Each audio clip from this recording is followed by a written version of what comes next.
stuff around so I can sit down there for a minute. Uh,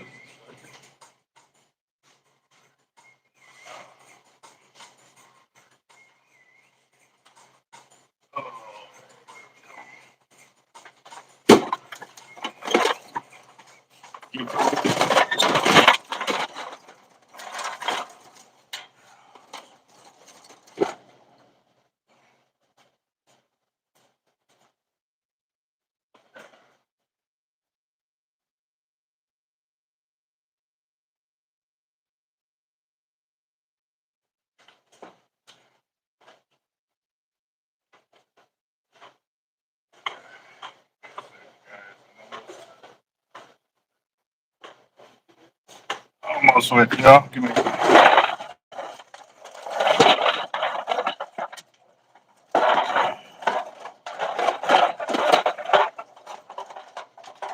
I found one already kind of cool. What's up, guys? This is Team Hard Life Capt.Eric and getting our trays ready here. I've got a lot of weights to break and kind of give you all a little. Well, I'll wait for a few more. Got to get on channel. Clean the lenses. See it very dirty. Oh yeah, a lot better. All right. Happy New Year, gents. Our first live of 2025. I didn't intend for it to rhyme like that, but it actually came out pretty sweet. So, yep. Now, let me get back over here on this. Oh man, what a day! I was supposed to go fishing today. It ended up not working out. Not because on our end. I guess there was a failure of communication on the VA's part over there, so they're going to try and get on that, make sure everything's good to go for. I guess the trip is going to be next Friday. So we're going to be setting that up and make sure that we can get it going. Get it going from there. So I'm trying to get on the channel so I can see y'all's comments a little bit better, because as soon as y'all start posting real quick, I can't read them fast enough. So give me a second. I'm getting on that. Yeah, we've been pretty much cleaning and breaking weights pretty much all day long between me and Jeff. I did 31 pounds of 2-ounce cannonballs, 17 or 18 pounds of 1-ounce cannonballs, and probably like 40 pounds of 50, no, that's about 55 pounds. No, it was not 55 pounds. I did a 25-pound bag and probably another 15, so about 40 pounds, 45 pounds of 3-ounce cannons. That's not including the weights that Jeff broke and stuff. So we're kind of writing it down and trying to keep a number of where we're at so we can keep our inventory working on that title. So, oh, what a day, what a day, what a day. But, oh, real quick, before I can even do this, I've got to make some leaders because we need some snapper leaders for an order going out for Causeway Pier, because they are selling our snapper leaders there, amongst other things. So need to actually work on those. The good thing is that's what I was working on pretty much all day yesterday and the day before, was tying up those leaders. So I actually tie those by hand. So, yep, should put that over here. Maybe we can get some music going too. But we are waiting on a special guest to come in on the channel here in a little bit. I'll wait till we get there. I'm kind of excited on it, but I did see that it froze for a second. Has the screen been freezing at all, guys? Well, let me know so that way I can put you know what, I'm just going to go and put it on there just to make sure that it doesn't happen while I'm trying to get this done. It's annoying when the camera starts to freeze and stuff like that. Okay, cool. Make sure.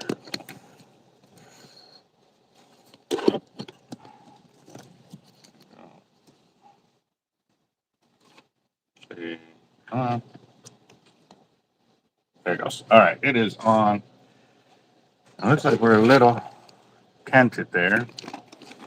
One direction more than another. Let's see if I can wedge this so you can get it kind of level. There we go. Looks good. All right. Thank you, guys. All right. So we got Timothy, John, Slime Time, Uber, John Darnell. What's up, gents? Yes. God bless everybody. It's 2025. We have made it through. Oh, no, it isn't our first live because we went live yesterday. Right? Yeah, because I did spooling yesterday. Yeah. Yes. Okay. Oh, yes. Yesterday was the first spooling that we had to get done and stuff like that. So I need to make some leaders. Good thing is, like I said, I already got them all tied. That's a lot. Like, that's a lot of leaders, guys, that I've already tied up. It's 2 loops per leader. It's a snapper rig setup that we have. And there's one that's kind of almost finished. I got our 100-pound swivel up on top. We have tied a loop here at the bottom. Not tied, but crimped a loop. So that way the guys that are using bank weights can actually use their bank weights and roll from there.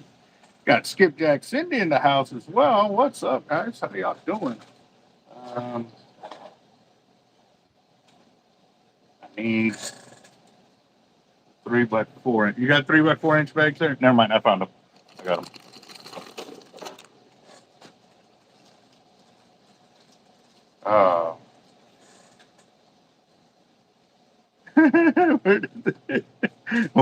Where are you at there,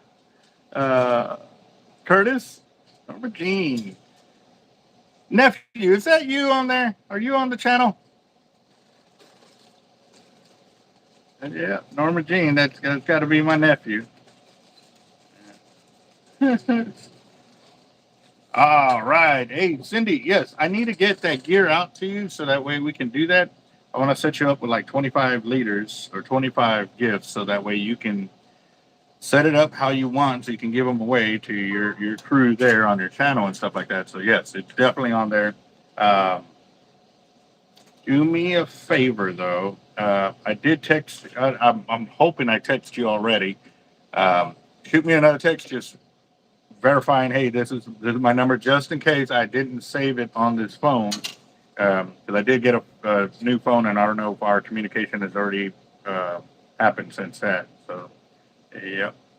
My nephew's on. What's up, little man? How you doing? Yep. Yeah. No, my nephew, he's one of the ones that was out there fishing with us when we were fishing by the Lexington, and yeah, it's pretty stoked. Yep. How's school? Oh, you're not even going to school yet. When do y'all start school again? Get my stuff cleared. No, I did not. Boss. I was trying to do that VA fishing trip, and I was waiting for that, and I was getting other things in order, trying to get payroll done and all of that, and it was just, oh my gosh, bro! Like it is so. It felt like a Monday. Yes, it felt like a Monday, and it's Tuesday, so we'll see what's up. Got it. All right, Cindy, got you. Yeah. Okay. Got it. Right on.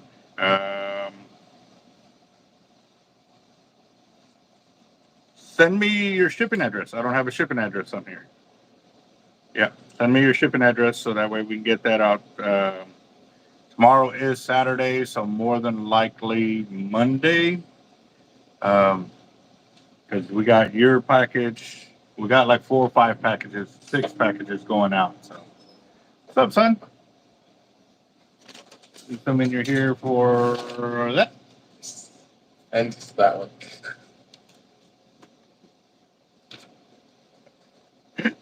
I was trying to do the ice cream thing with moving the check around like that. It's like, it wasn't as funny as I thought it would be. You know how sometimes you play something out in your head, oh, this will be cool, and then they just kind of look at you with that look like.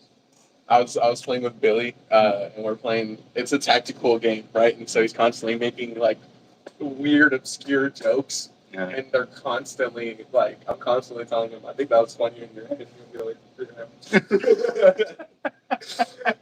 We'll be like in the middle of a firefight trying to fight for our lives. I'll crack a joke. My buddy Sam will crack a joke, and Billy will say something about feet, and we're like, Way.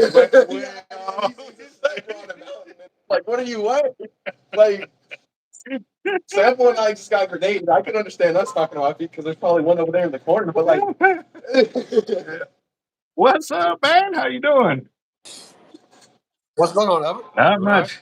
I am here. I've got a pile of weights in front of me that I see that. I'm working on breaking down, and that's only one of a crap load that I got over there that we got to break down. But I'm also bagging up leaders. We need 12 of them. The good thing is I already tied several hundred of them.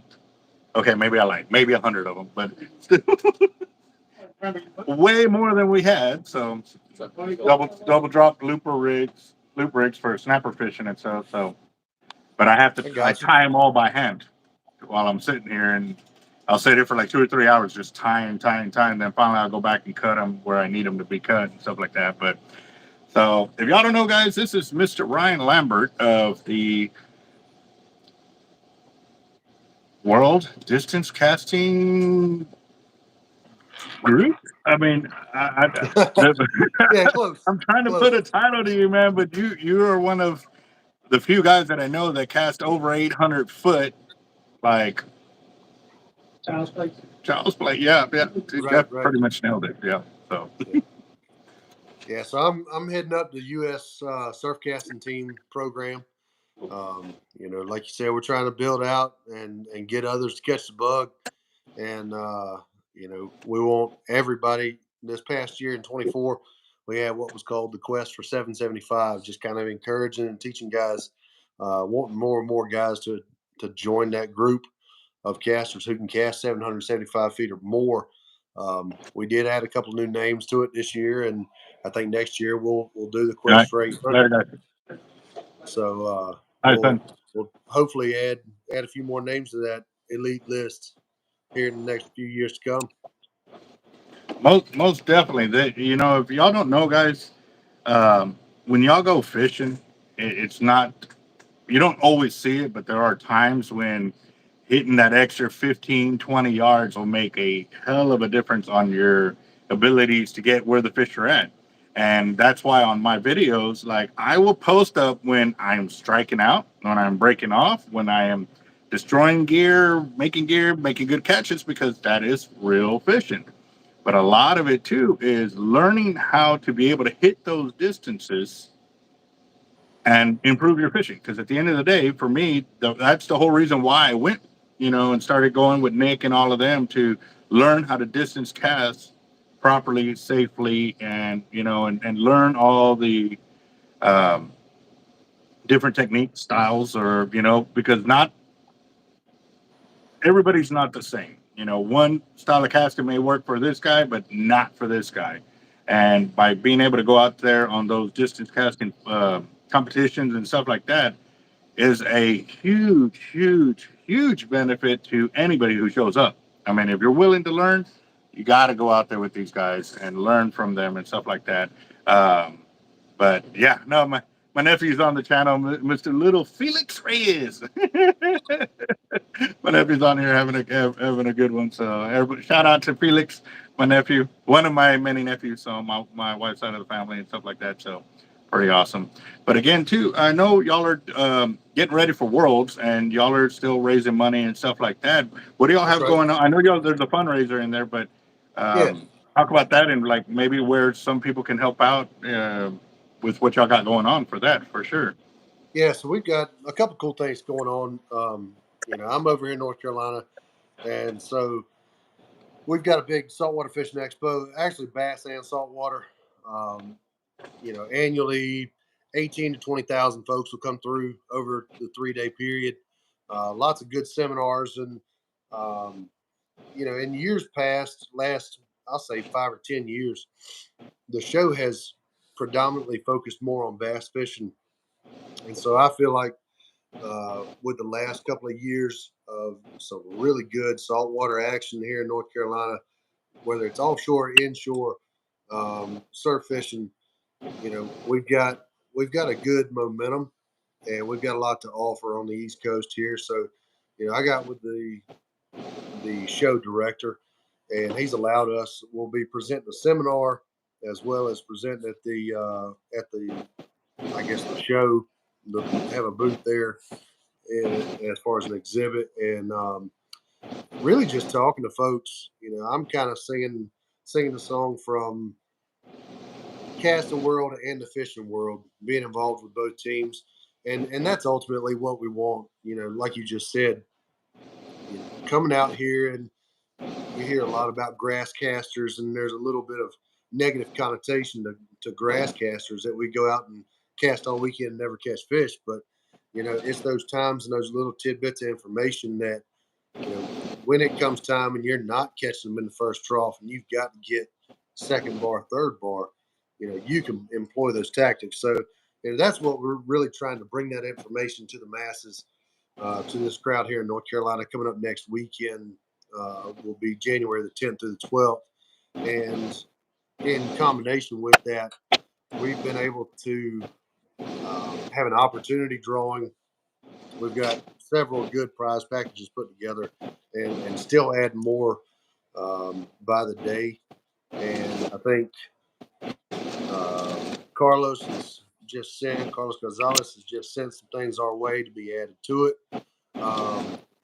We've got things like Cast Pro Series rods, Okuma cast and reel, lures from GT Ice Cream, fish bites, terminal tackle from Cox and Raw. So we've got some good stuff in there, and really just trying to raise the knowledge base of the folks in our circle, and trying to raise money to send both of our teams to international competition for 25.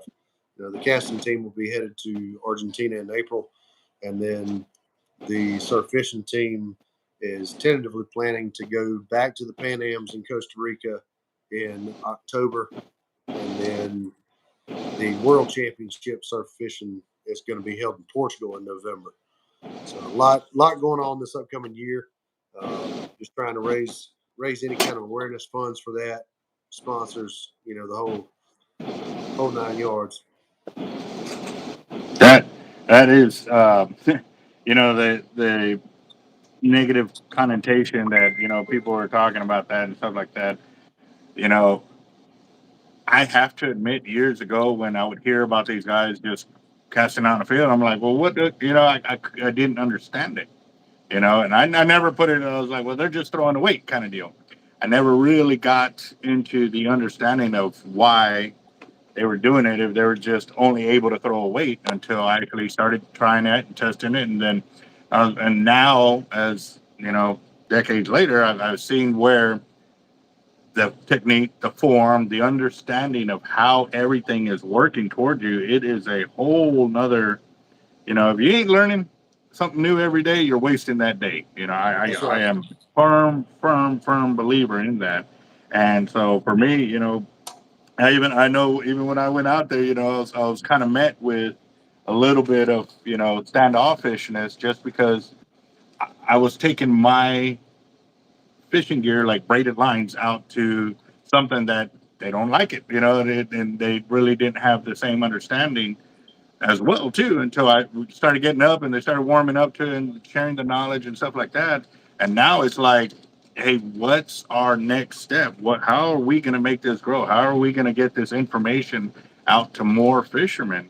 And to be honest, guys, you got to be involved. You got to instead of going fishing that weekend, go and meet out with these guys on a field and really see what you can learn, or what they can teach you to help you understand your fishing and your ability and the reels. And it's amazing. It's a whole another world of fishing, and it'll help. It will really help. So Oh yeah, uh, we meet that a lot on the coast of North Carolina when we hold our local tournaments through CSCA.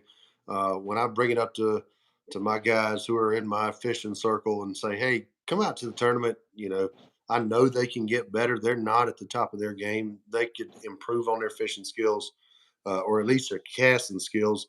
But you're always met with the blowback. Well, we're in the drum run.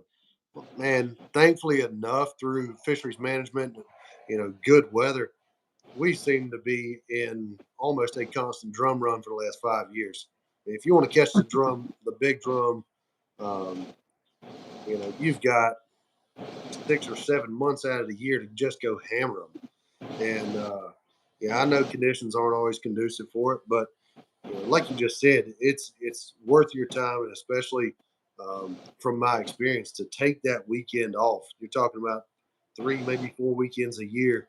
Come learn new things, better yourself, and it's kind of like any other hobby.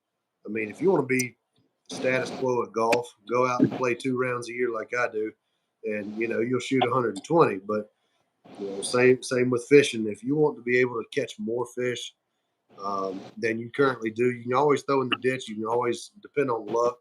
But if you want to really start expanding your knowledge base and you know the abilities that you have, try something different. Try and work on it. That is a big one right That's there, guys. I mean, if you have an open mind to improving your fishing, then you're gonna learn. You're gonna learn. But if you're closed minded on, hey, my technique works 100% of the time, well, hey, you're lucky. You know, I mean, y'all know me. I catch a lot of fish, but I know there are times when I strike out with the best of them, and it won't be just one trip. I'll strike out probably 40, 50 times throughout the year. You know, because I'm not also too I'm not able to go on, like, I don't keep track of moon phases, high tides, this, that. I look out the window, and if there's a wind and I have a window to go, I go. That's it. That's my only deal right there. But when I'm out there able to apply these techniques that can put me where the fish may be hiding, if they're not up close, is a huge advantage on my behalf. And I will put that out there on those videos, because there's times when you see me, you know, fishing around the guys around me and stuff like that, and I'm catching 5 or 6 fish to their one because of the distance I'm able to hit. Because again, like you were talking about, you know, sometimes the drum run, everybody can sit. It don't matter whether you throw, as long as you have a right. bait in the water, you do it. But even when it's like that, I still keep throwing far away, because the other side of that token is I fight fish hard. Like, I don't give them a chance to really fight. And if I'm only throwing 20 yards out, it's really like they don't really have a fighting chance. Like, I pull them in too fast, you know, it's over within like 10 seconds. I really don't get good footage. But if I'm casting 80 to 100 yards out, then I get, you know, about a minute or two of good footage that I can put on the channel and stuff like that. But that's from my personal preference and the way I'm fishing. But it's all due in part to learning, you know, from the guys that are doing the distance casting and how they're doing it, what they're, you know, how they're setting up their leaders, their rods, and, you know, different techniques and forms and stuff like that. So I am definitely, you know, very appreciative of what y'all have passed on and stuff like that too. And even too, I was kind of talking about it the other day. It's like, man, when you go out to these events, and that's normally the only time I really get out there, except on Saturdays when Nick has it. I really don't like getting up at 6 o'clock in the morning to go meet them on the beach, you know, because that's kind of Nick's window. It's 7, 8 o'clock in the morning on Saturday, Yeah, and I'm like, dude, that's kind of like my one day to kind of sleep in. But at the same time, I was thinking about it. I was like, man, when I start going to these events, I think I'm going to just start strictly concentrating on hitting the distance. You know, right. actually having the setups for distance casting and stuff like that. Yeah, But it still is going to allow me the ability to improve what I need to improve on. So when I do go fishing, because at the end of the day, that's the only reason why I'm doing it. It's I know it's going to improve my fishing. Uh, I just I wanted to ask you, because this is kind of what I asked. You know, I've been asking all the guys that have been in it. How long have you been in the distance casting? I think I first got introduced in distance casting in about 2011. Um, it could have been right before then. Uh, well, actually, I take that back. It was probably around 2008. I I originally heard the name Tommy Farmer, and through one thing and another, during grad school, I got the opportunity to spend a couple of summers down at the Outer Banks, North Carolina, and you know, just primo fishing, the best we got on the East Coast, in my opinion, north of Florida. And that was the first year, probably the summer of '09. I got introduced to it, and then kind of in and out for a couple of years. It intrigued me, but never really got serious until about probably 5 years ago. Jumped back in it, and have been fairly dedicated to it ever since. So the knowledge base was there years ago, but when I finally put my mind to it 4 or 5 years ago, you can see incremental benefit and incremental increase in your casting abilities. I mean, look at Connor Brown, who has kind of taken the world by storm, so to speak, out of South Carolina. He's been casting just over a year and already hitting 840, 850, reset the 175 record in Texas not long ago. That is nothing but dedication and time. He wants to be really good at it, and he fishes too, but he wants to be really good at surf casting, and he's well on his way. I'll say that. And that was Yes, my sir. challenge when he first started. Daniel Nassif, people like Will Nash. I learned from Will, learned from Tommy. These guys, I'm challenging them, and just because I've got the U.S. record right now, that's not saying that I'm satisfied. And now that you have international competition and a U.S. team at stake, and potentially Olympic teams down the road, I'm challenging these guys and new guys. Anybody on this tonight? We want. I want anybody out there who feels like they can cast. Come out, see what you can do, get better. Um, that's how we represent the sport. We represent our country. At the end of the day, it's a good group of people too, so that Yeah, never hurts.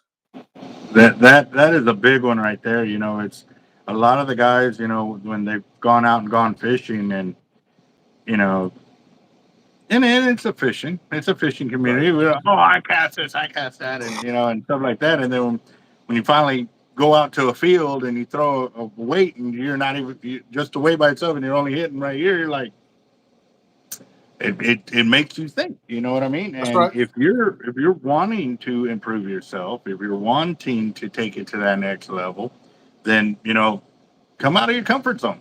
Come out Yeah. there and come cast with these guys, and like just keep an open mind though. That's what it is. You got to go Yeah. out there with an open mind, willing to learn or do this, and don't feel like they're gonna sit there and like talk smack to you because you're not where like. Hey, you feel you can do this? Well, cool. Let's see if you can. And then if you can, well, then cool. Let's see if we can get you further. And when Yeah. you start pushing yourself, you'll start seeing the differences of the distance growing and stuff like that. Because That's right. I to this day, I mean, I don't know how many times I told the story. I still remember when Nick called me out. Well, that castle's for shit. You know what I mean? And to this day, it just I was like, oh, really? All right, cool. I didn't take it as like him trying to belittle me. It was a call out like, hey, you want to learn to cast, you want to learn to do this is what you're going to have to do to get there.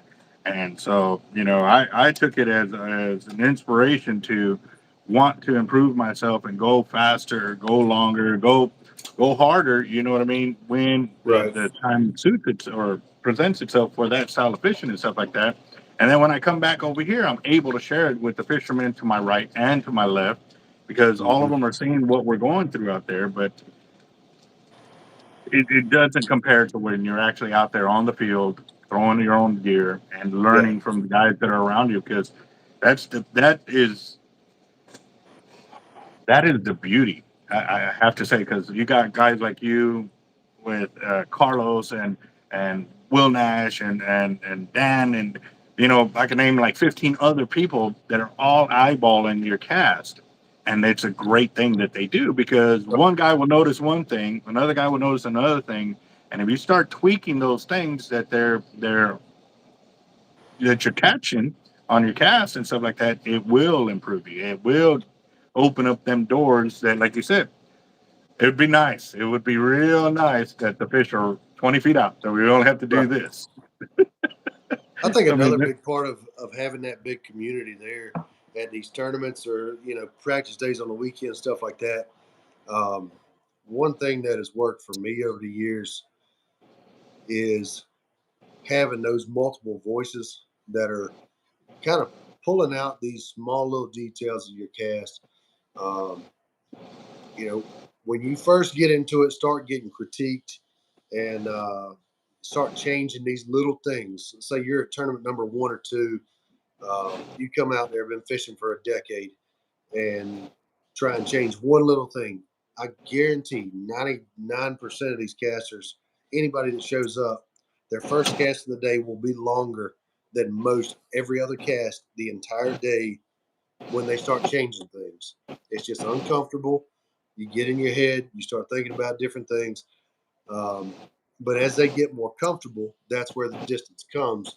But where having that big group comes into play, somebody like you that has a more, I'll say, a torque horsepower type cast, you and I identify very well together in our casting styles. I think that's why me and Connor get along so well, and I'm able to teach him. Tommy's done a great job of passing all his knowledge down, but me and Connor have much more of a horsepower type cast than Tommy did. He was 2AT perfect timing. And I can honestly say my timing is awful. It's just awful. But I've learned how to compensate for it in other ways. You got guys out there. There's some older guys that were in it when I first started that had the most finesse, beautiful cast, and they could get it out there 700 plus just based on technique and timing. And it's just smooth as silk.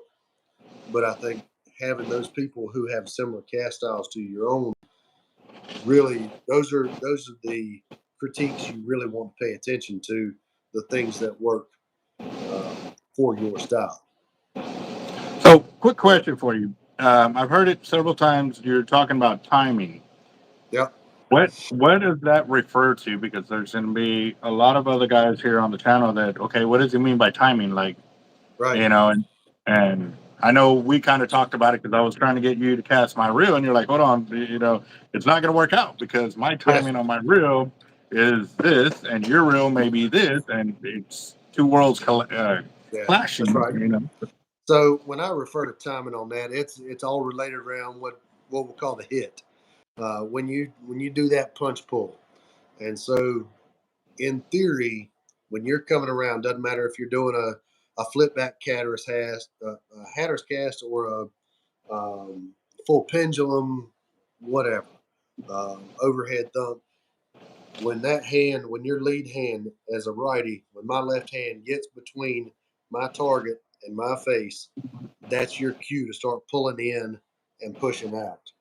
Um, you know, very technically, as a righty, your right arm is a fulcrum point for that pendulum, and so you're pulling against a stiff right arm.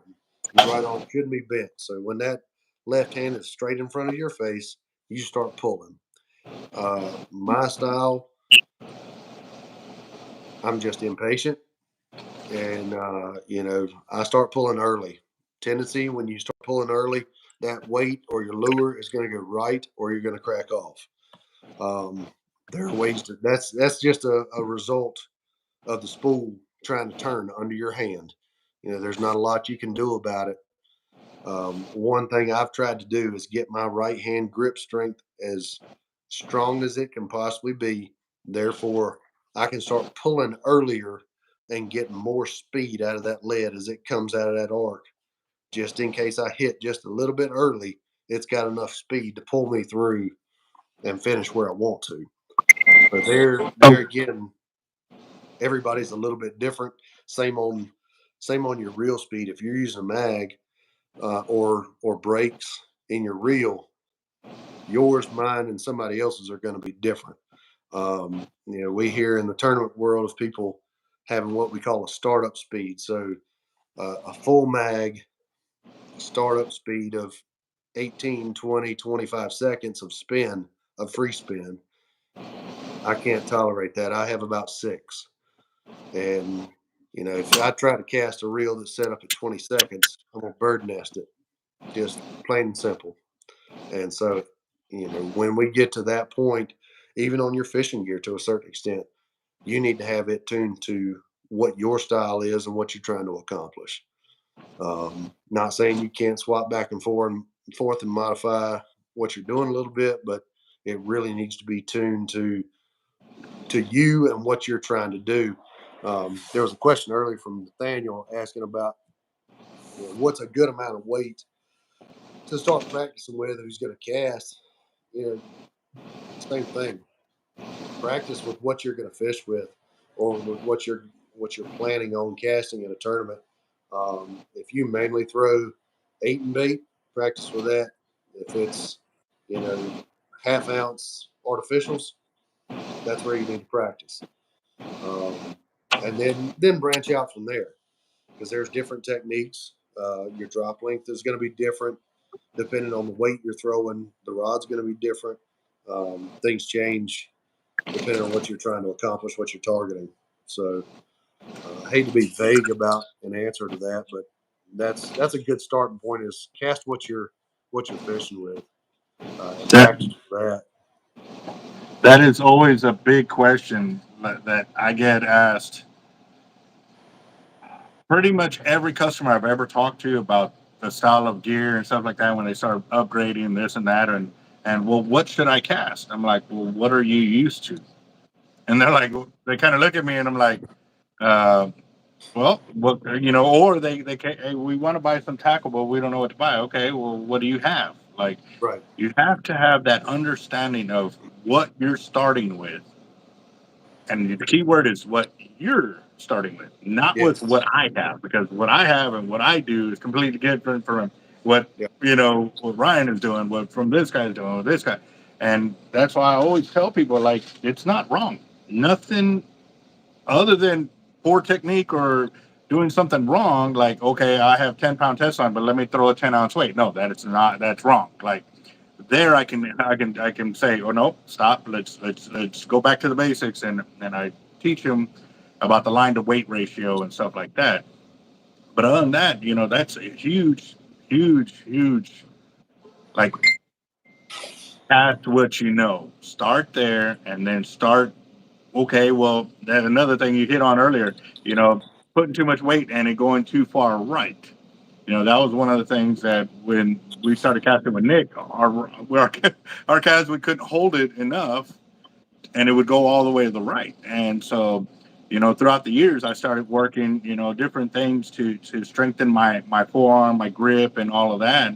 And so, like right now, I'm doing a pendulum cast, I'm doing a back cast, I'm doing the tornado cast, but I do it with straight thumb onto the spool, Right. but that's me. That is me. Like Yeah. don't try to do me. Try to do you. Figure out if you're comfortable enough to do it, and it's safe that you get a good cast out of it. Then do it. If you don't, and you burn your thumb, then you need to put a thumbie or find out what you need to do to adjust your cast or you adjust your grip setting for that weight, size of reel, size of rod. Like there's so many things to play in this, but it's important to know what you want. That is, you're gonna hear him say it, Ryan say it a lot. You're gonna hear me say it all the time. Like, what are you wanting to do? Which style of fishing are you trying to get into? So, Yeah, that's a big yeah, thing. We're going to be hammering on next weekend at the seminar. We'll go through. I guess the title of the seminar we're given is long distance fishing techniques and why it matters, and a big portion of that is going to be equipment. And it's very easy to look to your left, look to your right, and say, the fishing world, this guy's using um, I don't know, this guy's using a Stella, and top of the line rod. You take your pick, a dive ballistic or whatever. Um, do you need to go out and spend 2 grand on a surf fishing setup? Absolutely not. Just because that guy has top of the line equipment doesn't mean that's what's catching him the fish. Same way in the surf casting side. Me and Connor, we cast a mix of TXLs, TTR, T1200, really stiff rods. Would I take that and put it in the hands of a newcomer or somebody that has a different body type?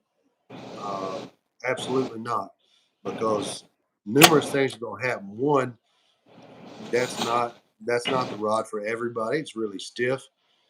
It's mainly geared towards what I'm trying to accomplish on the heavier weights. On the lighter weights, I want something that is easier to bend. I can bend a TTR, Century TTR, with 100 grams, but I got to work really hard at doing it. Can I get the same distance out of a little bit lighter rod and work myself less? If I can, I'm gonna do that. And so it's some of that is trial and error. But there are plenty of resources between local tackle shops, any of these rod importers. There are plenty of answers out there. Uh, don't don't take the easy answer and just look at what I'm doing, what Connor's doing, what some of these surf fishing guys are doing around the world, and say, "Oh, that's what he's using. That's what I've got to use." Might not be the best solution. That is that. Yes. You know, that's important, guys. Do your research. And that's why these casting competitions is a huge advantage to you. Go out there and see these rods, see the weight, see the reels in person.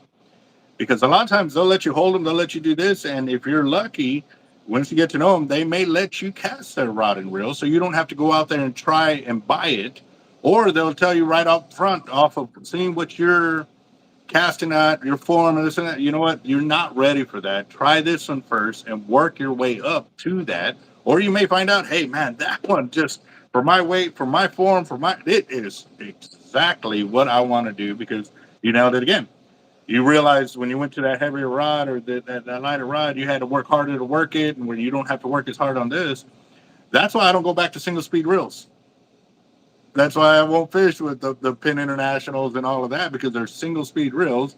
And I did it for one fishing tournament where we had to go back and use old school gear, monofilament, and stuff like that, which they had braid back then, but they just, that was kind of one of the things. And I was so exhausted like 3 hours into the tournament. I ain't even caught a fish. It was just from reeling in because Yeah. now I'm used to like a 6.0 ratio to a 3.0 ratio. And man, I was like, dude, I'm never doing this again. Like, but that's where I started. That's what I originally, and I thought I was fast by pulling it in and then pulling it to the surface. And this time, I don't know, maybe it's my age or whatever it may be, I am different. And recognizing those difference between you and the next person is really going to help you, but you got to be willing to admit it to yourself. That's the biggest thing. If you want to spend a lot of money and be looking good out there, that may not work out to your benefit. So that is some really good points right there, Ryan, for sure. If there was something else that you could tell these guys to help them out, what would it be? Like your best uh, piece of advice? I think either way, whether you're talking about casting or fishing, is get out and do it. Um, every opportunity you get, every chance you get, uh, it's a different experience. You're going to try something different. You try a different technique. Uh, every single day, bar none, is a different set of situation. Um, I think that experience plays invaluable. That's try different things, whether it's a different casting technique going. My main is a mid-high swing pendulum, but I also know how to hatteras cast. I can off the ground. I can do a flat arc. Um, each of those have their place, and depending on wind conditions in a tournament, I'll employ every single one of them. If I feel like it's not flying with a high swing, I'm gonna go flat arc and try it at least once or twice. And part of that is watching the other people around you. If there's a down pressing wind, go to a flat arc. If that really high sailing sinker ain't working, go to flat and fast. Get it there as quick as you can. Same thing on fishing. try different colors, make notes. That's what I learned from a guy, kind of a famous flounder captain who was out of South Carolina years ago. He's since passed, but I listened to him talk at a seminar probably 10 years ago, and he brought out a notebook that he kept on every single one of his charters over the years. And every single day that he went out fishing, he kept notes, temperature, conditions, tide, whether it was high, low, incoming, outgoing, color combinations of lures versus watercolor, salinity levels, kept all of that information. And he was, he was absolutely famous for catching more flounder, probably 10 to 1, anybody else within 50 miles. A lot of that was his experience and taking notes and keying in on things he had seen, things he had done, things he had tried. And that's huge. Experience plays invaluable. And like I said, no different in the casting side. It's probably easier there because you have you don't have anything else playing against you but the wind. It's you versus weather conditions. You don't have a fish on the other side to have to rely on. So that's really up to your work ethic and your experience, and having a lot of experience around you to pour into you. That means a heck of a lot. Yeah, yeah. Again, guys, real quick, this is Mr. Ryan Lambert. He's one of the distance casters who's going to Worlds and, part of a casting group out of North Carolina, correct? Yes, sir. That's right. Yeah. Yeah. So I've actually, Mr. Ryan here is actually on several of the distance casting because he's actually flown down for the tournaments down here and stuff like that. So he's on multiple of, if you want to go back through the history of our channel, you can find the videos where he's down here in Texas casting for, getting for distance and stuff like that. And, I think the first time I met you was probably about 3 years ago. Um, when you were out there, and man, I'm hitting like 500 and something foot or whatever, and you're just walking and walking. I'm like, God, I'm gonna get over there. I'm gonna get in, and That's that right. just, it. I didn't look at it in a negative way. I still looked at it as a positive. Hey, if they can do it, I know I can do it. That's right. And I gotta thank you and the rest of the guys that were hitting those distances because again, too, instigating that fire, of want to do better, to get, improve what I'm doing and stuff like that. That is what opens the door for more knowledge to come in and to help you on your fishing. Because at the end of the day, that's primarily why I'm doing it. I won't say that I'm closing the door on ever, shooting for distance casting for world, titles and stuff like that, because there's different levels, different age groups. There's different things that it can work out. Because I know Nick's working for like the 70 plus year old that trying to hit over 700 foot, something like that. Right. So, I'm nowhere near that age.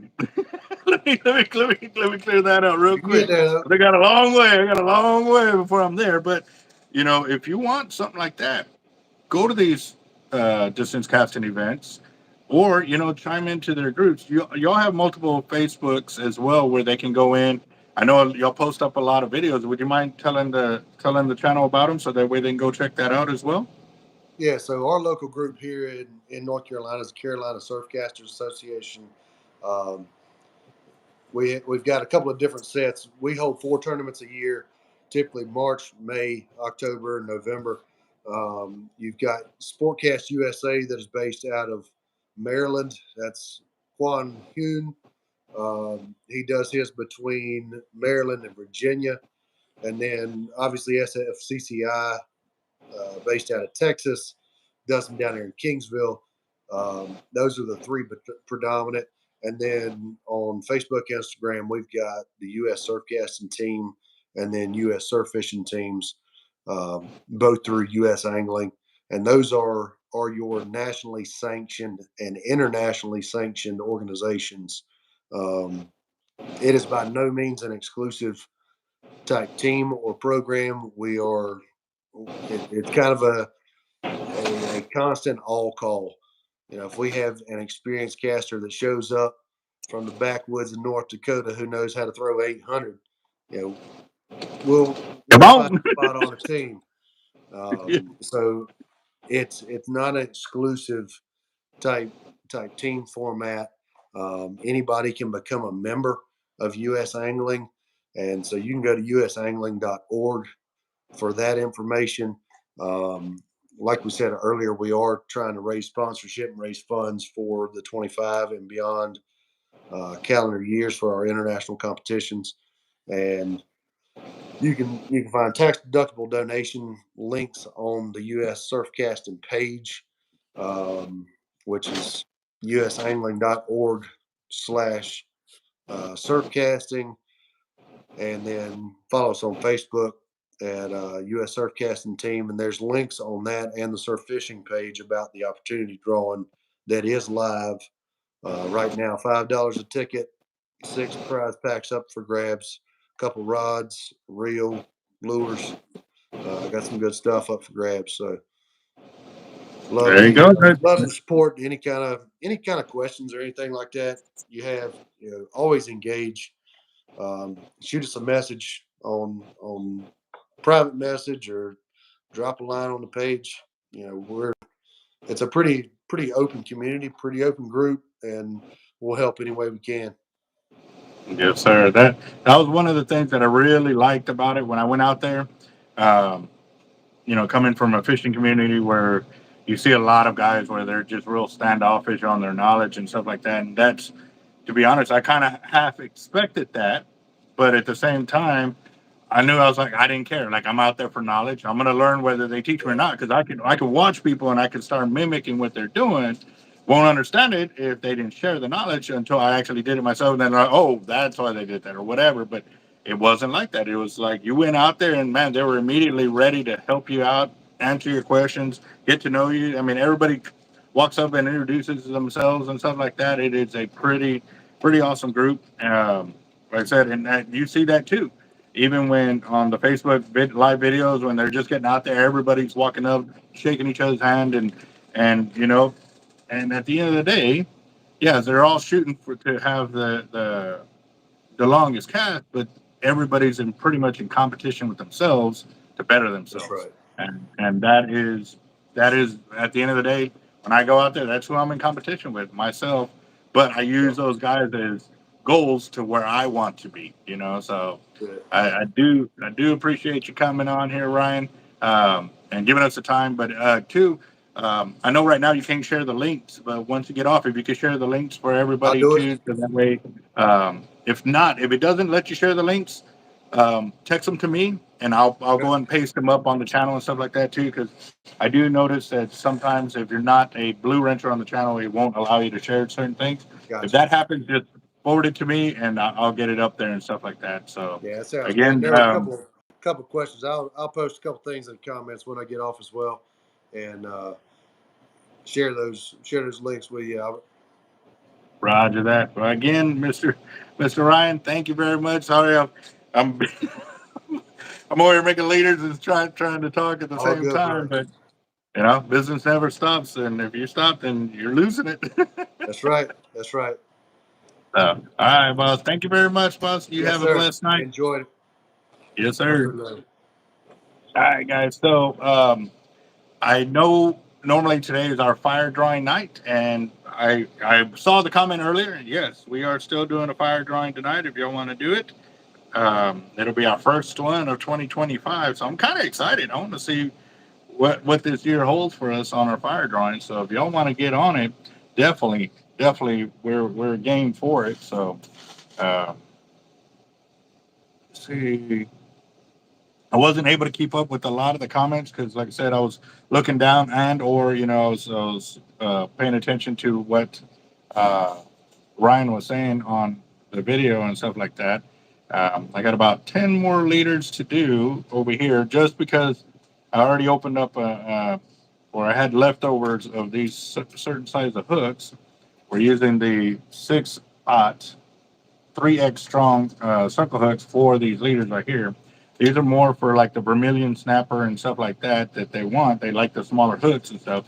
But since they're strong like that, they will definitely still pull in some big old fish. So No, we haven't gotten any Avets in, and I don't know if anything had to do with the shipping or maybe Avet was on vacation, but it could be both. You know what I mean? So, uh, uh, let's see. Check my text message. Let's see that real quick.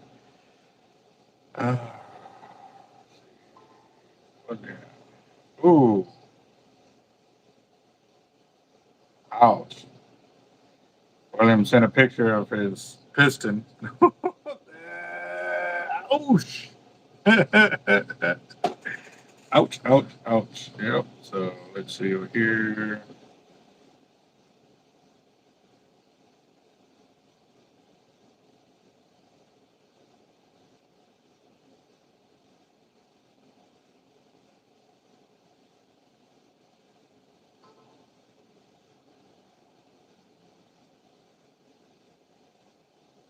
Let's see.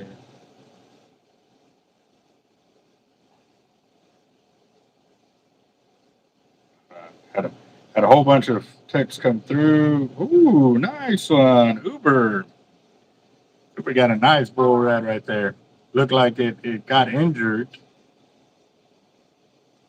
I don't know. It just looks like it had some kind of injury,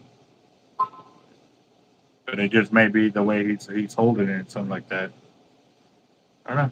Kind of kind of hard to tell. So, but that's a nice bull red right there, man. That they've been showing a lot of pictures of bull reds where the tail is real blue. So that was one of the first things I was actually looking at was to see the tail on there and stuff like that. So. Uh,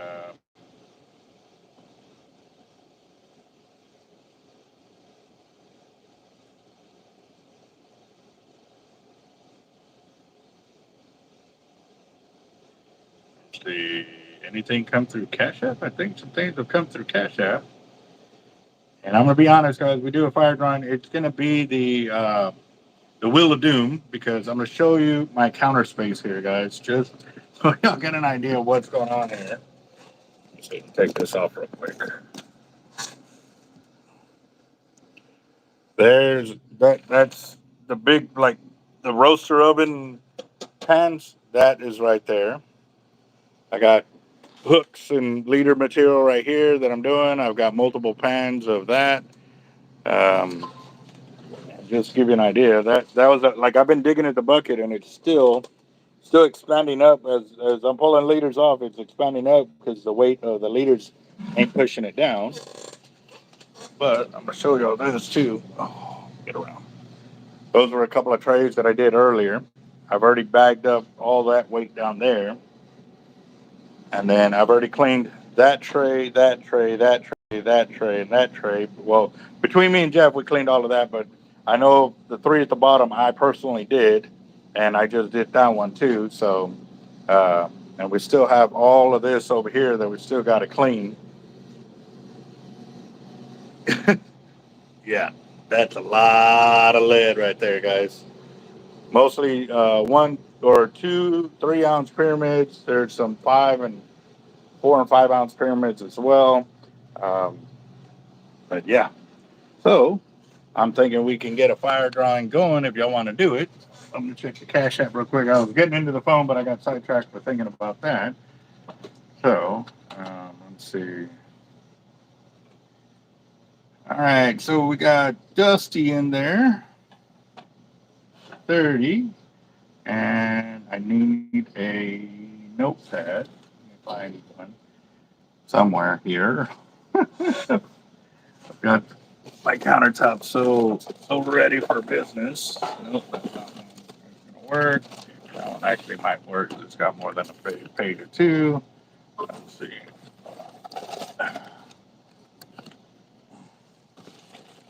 There we go. That. Oh, and Carl did come by earlier today, and he did drop off the fishing rod for the Christmas giveaway right there. So we do have that in house. But like I said, more than likely, I'm not going to hear from the rod wrappers till next week. So, which is only a few days from now. It's only a few days, but let's go and get that going. I see John Darnell in there. He's got 40 on that. Roger that. Got Dusty over here at 30. Got that. Respond to that one. And got Alex for Uber Hawk Glass at 20. Roger that. Got that. Let's see. Happy New Year, nephew. Yeah. What's up, Felix? How you doing, Bubba? Y'all do a lot of firecrackers this year or no? We got Kruger Automotive as well. Got 20. Roger that. That. Let's see. Got William. He came in with 50.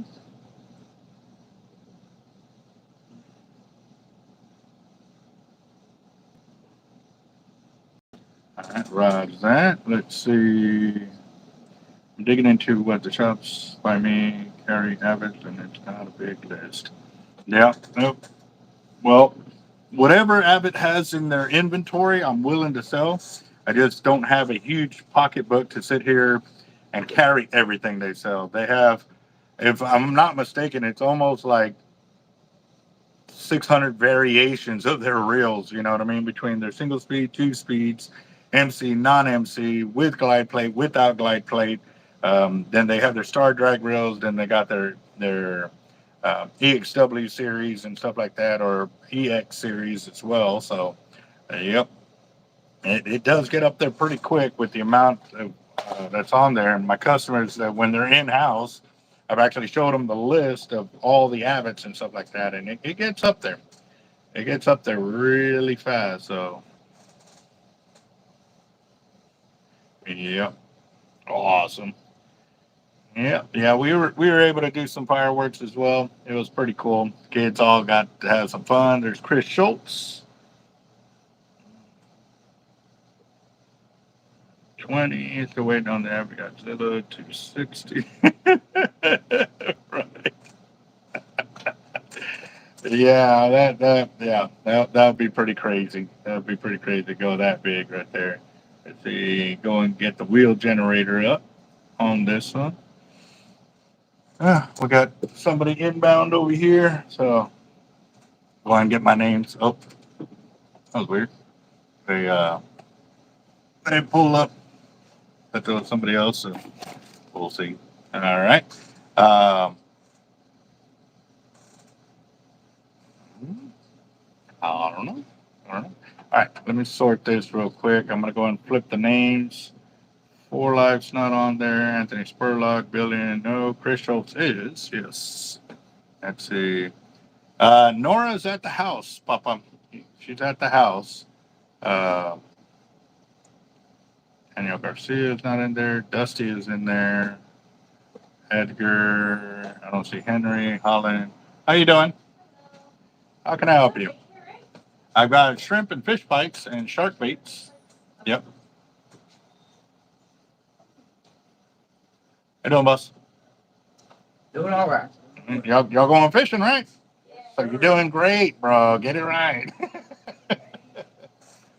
Yep. Perch? No. Or shark. No, those are our shark fishing leaders right there. If y'all are looking for like slot drum, slot red, that would be that wall over there. We got drum leaders, double drops, single drops, redfish, jackerbells. And they don't just, we have them labeled differently like that because it doesn't just specifically go for that one fish, but we have to change it up because if you have a 100-pound test and a 130-pound test, how do you tell the customers that they're different leaders, you know? So that kind of helps. But yeah, if y'all have any questions, feel free to ask. If you hear me talking about myself over here, it's because I'm actually live on my YouTube channel. So I'm doing a fire drying right now, and I'm kind of putting in the names and stuff like that. So yeah, but don't be afraid to ask questions. Let's see. All right. Let's see. What I'm doing right now, guys, is I'm editing the names on the fire drawing right here because it was still from the last time I did the wheel generator right here. So Nick's not in there, Rod's not in there, Team Fish Edge, Toby, Uber is in there. So what I'm doing, the names that I know are on there, I'm kind of leaving them on there. I know Whiskey, he told me to go and put him in for 20. So I'm going to go and put that on there.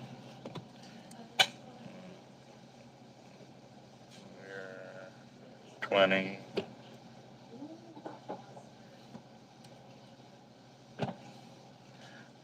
If you really want to show off, you can show them the shark baits that are in the big freezer right there.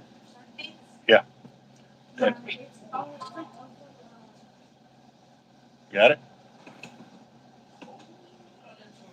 Mm-hmm. Yes, sir. All right, so Whiskey got him. Good. Uber got 2. I got him. Kruger is 2. So Andy, so what's up? who? Andy, What Andy? the Real. Oh, what's up, man? Christi's brother-in-law. Roger that. Is he gonna meet up with y'all and go fishing too, or no? Yeah. There you go. Y'all know what y'all want, or y'all still kind of looking around? Looking for some bait to catch some trout. Speckled trout or sand trout? Whatever's most common off the Indian Point pier, whichever one's that. Well, shrimp and fish bites is a great mix because you can put it on there, and you can also use the bait elastic, this stuff right here, and wrap up the shrimp so that way when the perch are out there, they don't perch you out in the first couple of seconds. You can actually use it out there for a good time period on it and stuff like that.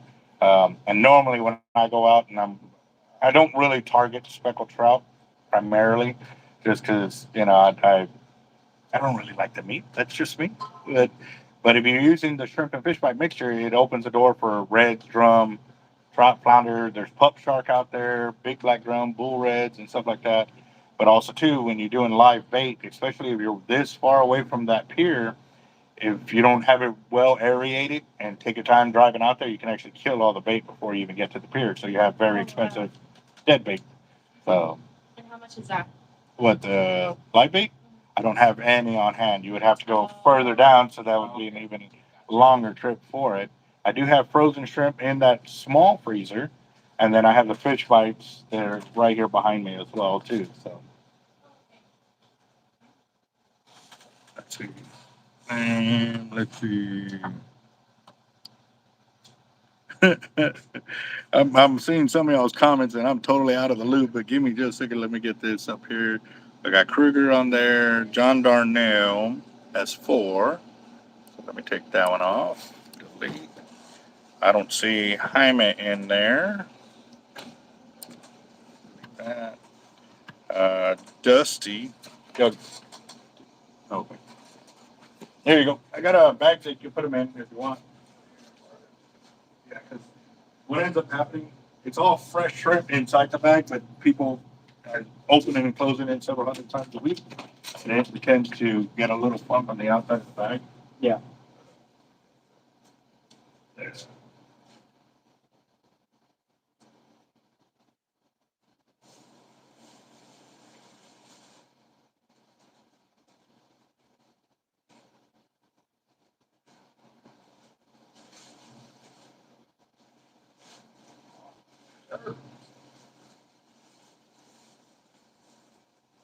That all y'all were needing was the shrimp?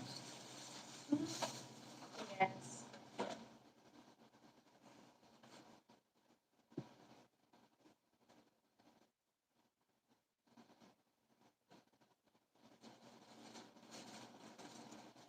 That'd be 674 is your total.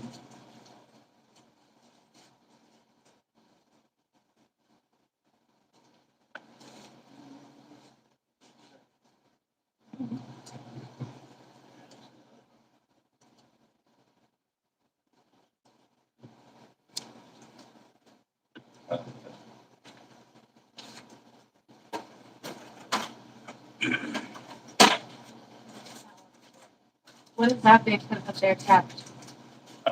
Great whites. Have you ever caught one here? Not on the Texas coast, not yet. But they have caught them in the Gulf side, but out of Florida. So, yep. But that hook is set up so that way they do it off a boat and they use big old buoys. They don't actually fight it off a rod and reel. The reason they do that is because they're trying to tire out the shark very quickly to bring it up to the surface so they can, that O-search deal where they floated up the sharks, that's what they were doing it for. So, but I have used the 18 knots there, and then the 28 knot circles. This is a 60 knot that got picked out in the tournament. The other hook actually broke. I had two hooks in the bait, and one of them broke. That one, I actually landed the shark like that. So, What's the biggest you've caught? 13-foot 2 tiger. That's my 12.3. I had a 12.6 that was world record. How long did it take me to reel that one in at the top one? 15 minutes. The world record one was an hour and 15 minutes, but it was also the first big shark that I actually hooked into. So I had to do a lot of learning, like how much drag to put on the 100-pound test without breaking it and stuff like that. So I had to have a big fight in order to learn the reel and the line and the rod and stuff like that. But after that, it swung open the door to a whole new knowledge. And the way I fight fish now is just, I'm pretty brutal. I can pull in 40, 50-inch fish in a matter of 30 seconds or something like that to the pier. So, That is awesome. yeah, check out the channel. It's called Team Hard Life. I don't know if he told you about it, but we just hit 200,000 subs like a week and a half ago. So it's open for knowledge too. So I'm live right now. If y'all want to check it out, we're doing a fire drawing. What it is a $10 buy-in per spot, and it's a winner take all. One person will get it, and I'm gonna do the wheel generator on the computer, and whatever name it selects, that's who's gonna win the credit. So right now we're about $200 going on $300, but it's gone as high as $4,300. Yeah, you can re-up your arsenal like crazy at that point. Yep. Well, good luck out there. Yep. So, all right, guys, I am back. I'm still kind of working in the names. I got John Dusty is in there. He's got 3, so let me get these 2 off of there. Delete. And Chris Schultz has got his 2 right there. Got that. All right, so got a couple of other names that I need to put in there, like William Doty. Let's see. Oh, let me do caps.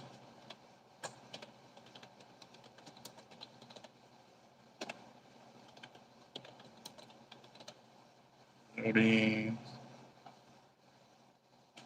Actually, he's got 50, so I'm going to do some copy and pasting. That way, do it a little quicker here. Paste. And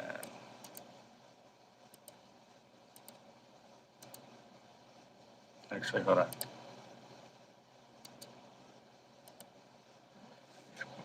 All right, so we got William in there. And then I've got, let's see over here. Angel Lopez is with 3 of them. Let's do this right there. And it looks like I might go fishing tonight again, depending on what time we finish here. So we'll give it about another 30 minutes and see what's up. Anthony Spurlock.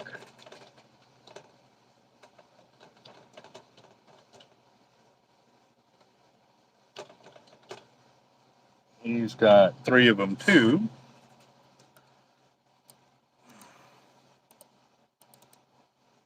Paste, paste, and paste right there. All right, so with that in mind, guys, that takes us up to $260, guys. We're at $260. So,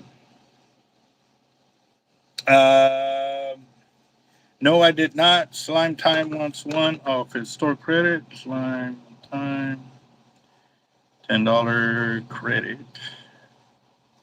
All right, let's do this. Slime time. Fishing.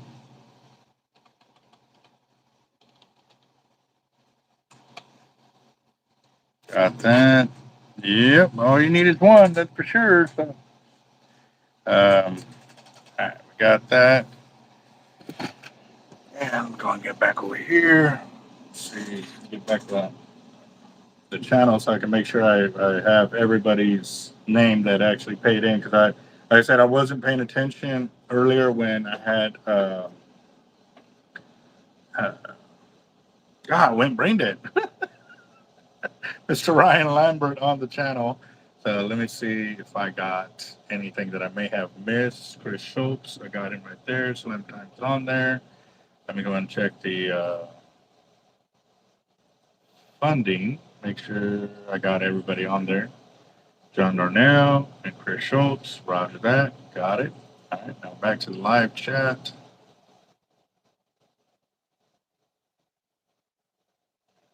All right, Daniel Garcia, $40 from store credit. 40 credit. Got it.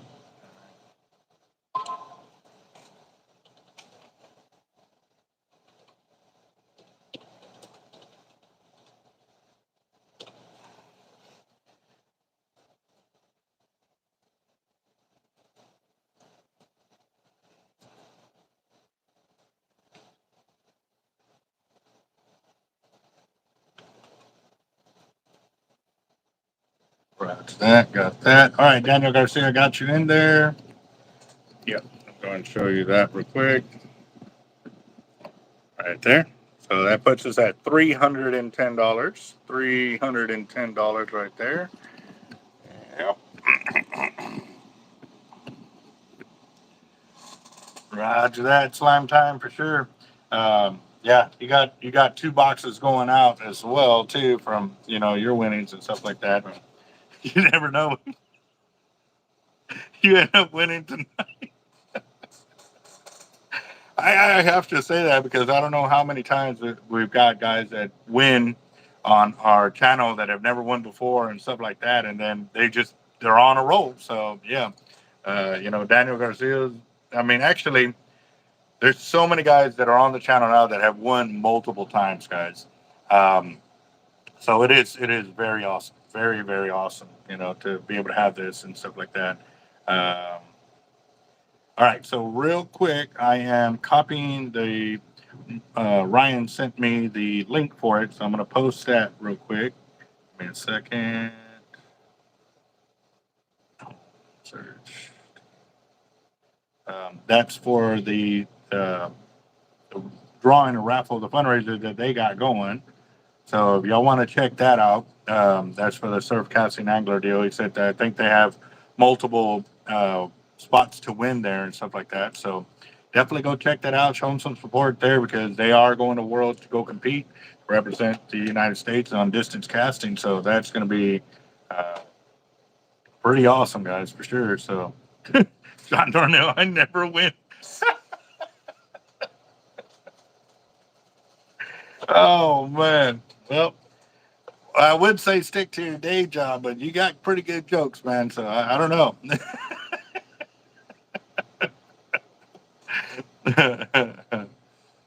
Hmm. True that. That does. And even then, too, Zach. Though I don't know how many times it's been paid forward that somebody else buys somebody else a ticket and they win. Just saying. Yeah. So. Uh, I have no idea what countries are going for the worlds on the distance casting and stuff like that. That would be something that you would have to post to their page, so that way you can get it going on there. So just a little heads up on that, guys. Like I said, that you saw the open dialogue, with him, and you ask them questions, guys. They don't like hide anything. They are wanting to help everybody with their knowledge, because again, too, it may not be the exact thing that you need to improve your cast, but it's just knowledge for you to be able to dig in your bag. You know what? Let me try that. And don't just give up on it after the first time, because he's right. You know, you go out to these distance casting events and you learn something, and then you end up casting horribly for a bit. Don't get discouraged, guys, because it's part of the learning process. You got to take some steps back before you can move forward, and those steps of moving back are what going to help you move forward a lot faster than, you know, if you. Now, granted, some people are natural. They pick up and they're ready to rock and roll. But again, too, it may also help that they are properly set up for that kind of deal. My first time out there, I was nowhere near set up for anything. All I had was my fishing gear that I normally fish with on the pier or on the beach, you know, and it worked for me. It does everything I needed to do, but still, I'm still looking for something new. I'm still looking for a new way to fish, new way to reach out, new way to catch more fish than the guy next to me. That plain and simple. And it's not just so I can say I catch more fish. It's so I can have the ability to test my leaders, my gear, my tackle, my. Again, I'm in competition with myself, but at the same time too, there's so many other tackle companies out there that are, you know, putting out, oh, they catch more fish, they catch more fish. Well, dude, you're fishing, you know, 6 days a week. If you don't catch fish within those 6 days a week, you know, it may be one, a bad bite, two, you know, it's bound to happen. You're going to catch something, you know what I mean? But like I say, when I was fishing 250 something days a year, I had a lot of fishing reports. But at the same time, too, I had a lot of reports where we didn't turn a click. We didn't catch nothing. We couldn't lose a shrimp. I have those reports, too. And you'll see that in my channel, you know. And that was one of the conversation I was having earlier with the captain with Team Angworth the Hook. You know, he lent me one of his reels for the offshore tuna trip. And so because he did that, it opened up my knowledge on the style of fishing and the lures and casting and stuff like that. But when you're out there, they don't tell you, hey, you got to cast this way, you got to do this, you got to do that. You kind of they'll tell you, hey, put your lure out there or cast over there. But they don't tell you, do you do an overhead cast, do an underhand cast, you know. And for me, I did the way I fished because there was so many people running in and out of, you know, by the time you look back and you turn like this, somebody already then ran around the corner because the action was so fast, you know, it was quick. So because of that, I was really, you know, doing it, you know, I was off the side of the boat. I was underhand casting, you know, using the wind to carry my lure out there and stuff like that. And again, too, it's not my forte. Like that was the first time I did tuna fishing with a lure. Normally go offshore, I just drop a bait down. You know, I may lob it out there, you know, 10, 20 feet from the boat. Not trying to hit 20, 30, 40, 50 yards with the throwing a lure and stuff like that. So it was something that was totally new to me. I was straight up Guggen status. I can admit that. But at the same time, too, I left it real. I left it in the video to show all the mistakes I made as a newbie in that world of fishing. And that was very important for me to show y'all that because, again, too, y'all know I can fish. I can hold my own in a lot of different ways of fishing. But also, too, I don't know all the different styles of fishing that are out there. There's so much, and I say this with a smile. There's so many other ways of fishing out there that I'm excited to learn. So keep that in mind, guys. Always be willing to learn something and listen to the guys that have been doing it. You know what I mean? It's their lifestyle. It's their job. It's their 50th tuna trip. And you can tell because they're the ones out there putting fish on deck. So, yep. All right. So I'm going to get back over here to questions and comments on there.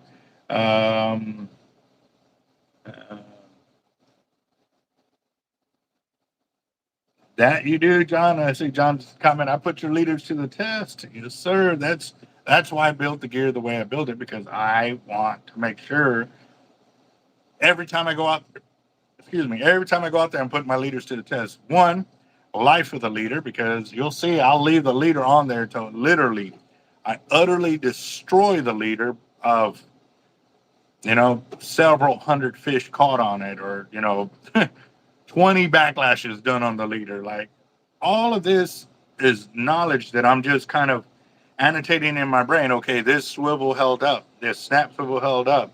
Yes, melting the monofilament held up during the crimp, or I could, when I'm out there, I may be talking with y'all and stuff like that, face to face.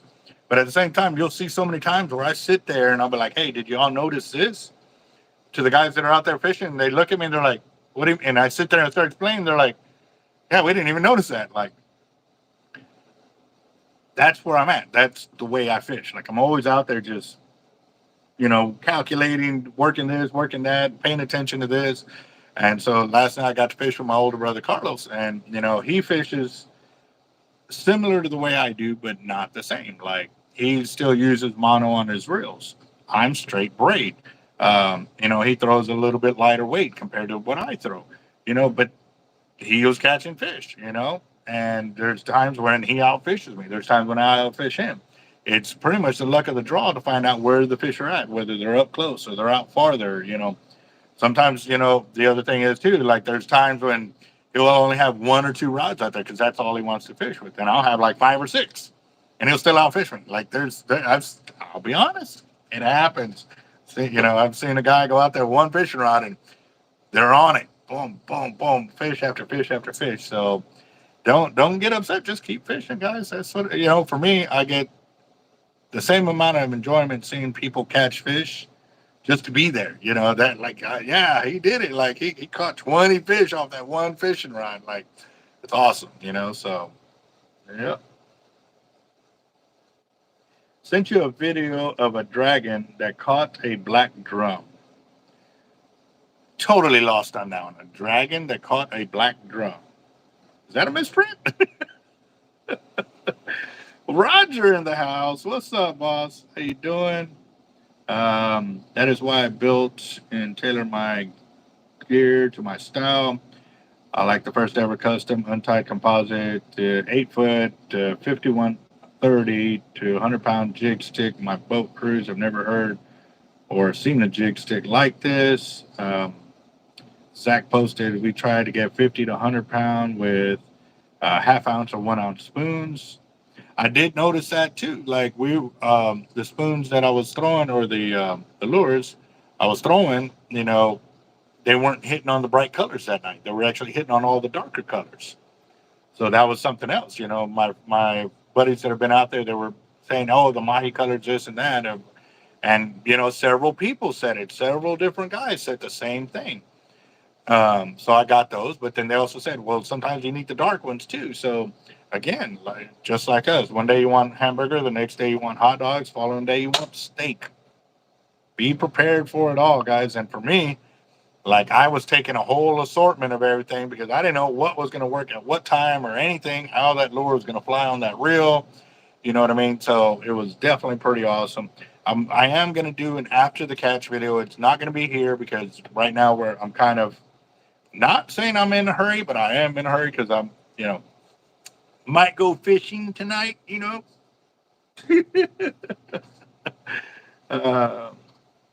For you, Texas bait says pig head, snakes, iguanas. Just stupid baits you might have gotten bit on. Pig head, snakes, iguanas. No idea, boss. Now, I know there's snakehead fish. Those are actually called a fish. It's called a snakehead fish. In Florida, I know guys have caught iguanas, while they're out there fishing.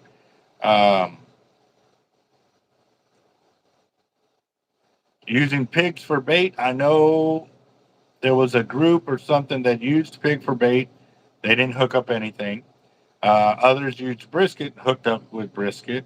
But again, too, like, it just may not have been on the menu that they wanted. You know what I mean? I know I have taken a chicken out, like a live chicken, to use for bait, and ended up having a heart attack before I could get it in the water. It ended up dying. And I only dropped it out like 200 yards off the beach, so it wasn't a long kayak trip. Like, I got out there really quick. But by the time I was going to put it in the water, like, because I wanted it, I made the leader long enough so the chicken float on the surface kind of deal. But no, he was DOA kind of deal. So, yeah, no, rats and mice for bass. Yep. Mm. Well, I mean, you got to think of it like this too. There's time periods when, like the Jack Crevalle, I know 1 year, and this was probably about 3 years ago, or 2 years, 2 to 3 years ago, I got jacks in. But I end up having to sell them for $4 a pound. So you have a 25-pound jack, that was $100 fish. And we were using it for bait. And I had to do that because you got to remember when I buy a bait from an individual, say I buy it at $2 a pound. You got to remember when it comes in, it's not frozen. So I have to freeze it. So my electricity bill pays for it to get frozen for the week, 2, 3 weeks, 4 weeks, a month of it being frozen in my freezer that I'm paying electricity on to keep it frozen. So it's a fresh bait for when you decide to come pick it up. And then too, the overhead of the renting my tackle shop, and then the labor hours and, everything goes in there. And in reality, even if I double the amount of cost to try to cover that, a lot of times I'm just barely breaking even, but I'm using it to get people in the store so I can make money on my gear because that's where I really can make, I can make 1,000 liters in a day. So that's where I can make my money. I really don't make money off of carrying all this bait because even like all the bluefin tuna that I got in there from the fishing trip, I spent $350 on lures. And then I tipped the guys another $100 for the amount of work they did while they were on the tuna boat. You know what I mean? So I'm already negative $450. And that doesn't include the $1,000 of my spot that was paid to get on the boat. Granted, I didn't have to pay it, so I was very blessed on that one. But again, too, like I'm freezing it. I think I've only sold one bait since I caught them, and it may be a month, 2 months, 3 months before I sell another bait. So 3 months of paying rent and light to keep that freezer going. That's just negative, negative, negative, negative, and then finally I sell one, and it jumps up a little bit. All it's doing is just breaking me even, guys. Like I wish bait was a big part of me making money here. It's really not. I just sell it because it sometimes it gets people in the door, and then while they're in here, oh hey, look, I need this and I need this, and then I start making some money. So yeah. All right, Felix. My nephew's on the channel right here and stuff. So all right, Papa. Well, you have a good night, and I will talk to you later. So, thank you for coming in and chilling with us for a little bit. I will be going fishing. Well, I don't know yet. I keep saying I will be going fishing. I gotta, make sure everything's good to go at the house before I can make plans like that and stuff. But maybe if I'm out there, then depending on what time this ends, um, maybe I'll go live tonight, do some fishing with y'all on a Friday night. We'll see what's up. But I'm definitely excited, to do that. Let's see. All right. That one, no. All right, John Darnell. How about this out here?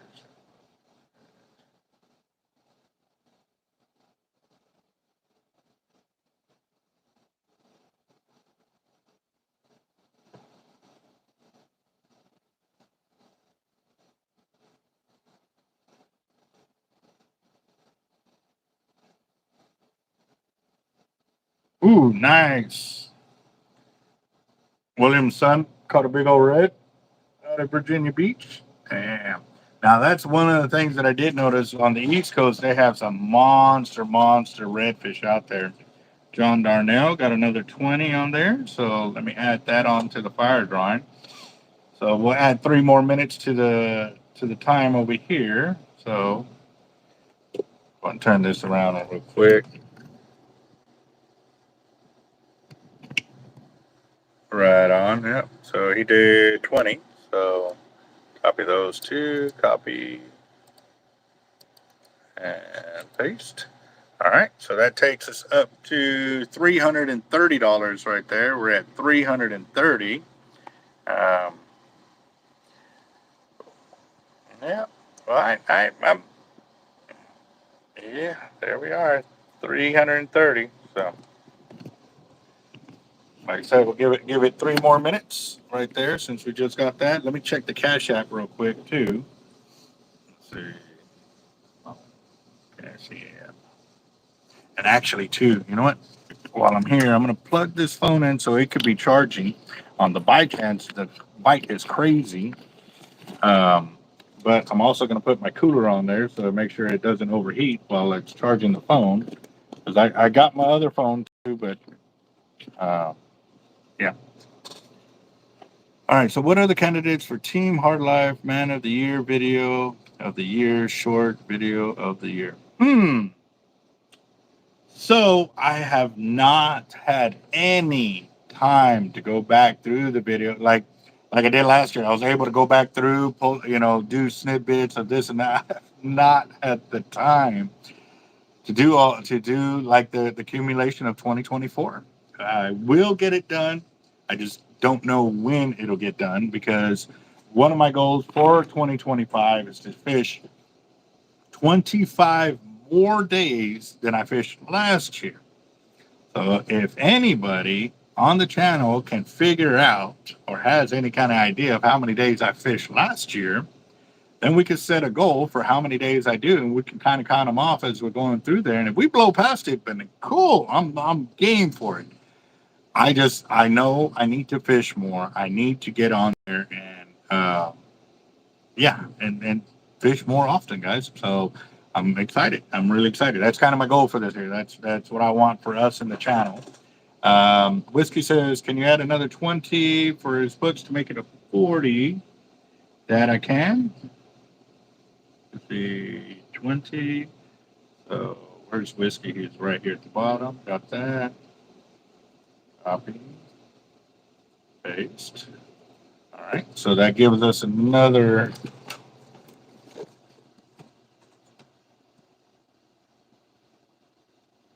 All right. So there's Whiskey right there. Got. Oops. Got that. All right. So the 1, 2, 3, 4 for Whiskey right there.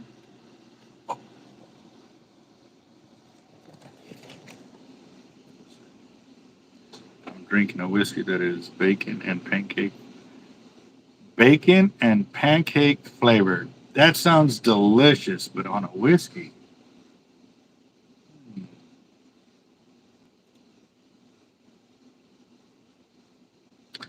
I don't know if it would make me too hungry, one, or two, it'd be too good that you would end up sitting there drinking a little too much and not realize it.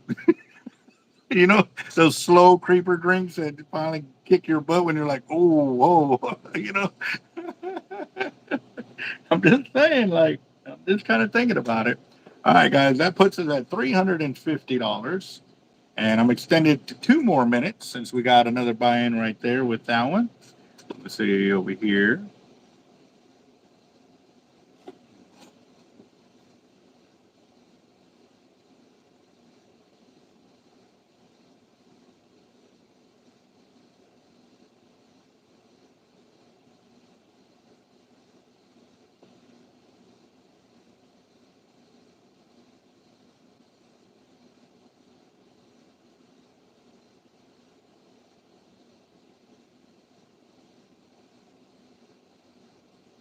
So I'm actually chatting with Connor Brown right now, and he was talking about, just raising awareness for the deal, and he forgot.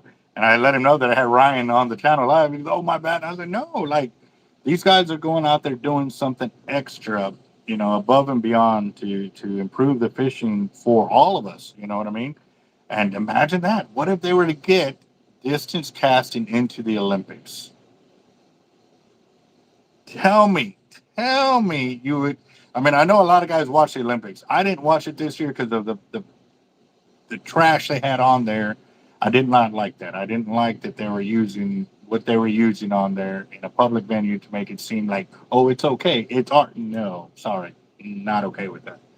But I did give it up, to all the contestants and all of that, and then I heard different stories of what was going on, you know, when they had anything God related that they were being told to remove it and stuff. Like I did not like that. But again, too, things are changing. You've seen a lot more people posting up and having the free speech of being able to talk about God and how it's working and thanking God for everything. You know, I try to thank God I try. Keyword try. I know I'm not perfect on it, but I try to thank him, no matter how much I'm hurting, but I try to thank him for the family and waking up another day to get out there and get on the grind again. So yes, definitely. That would be awesome to have the, distance casting as for the Olympics, because it is tough. It really is. I mean, the amount of walking and stuff, and obviously probably for that, they would have a different kind of setup for it. You know what I mean? For that kind of style of distance. But again, too, man, that would be phenomenal. That would be awesome. So,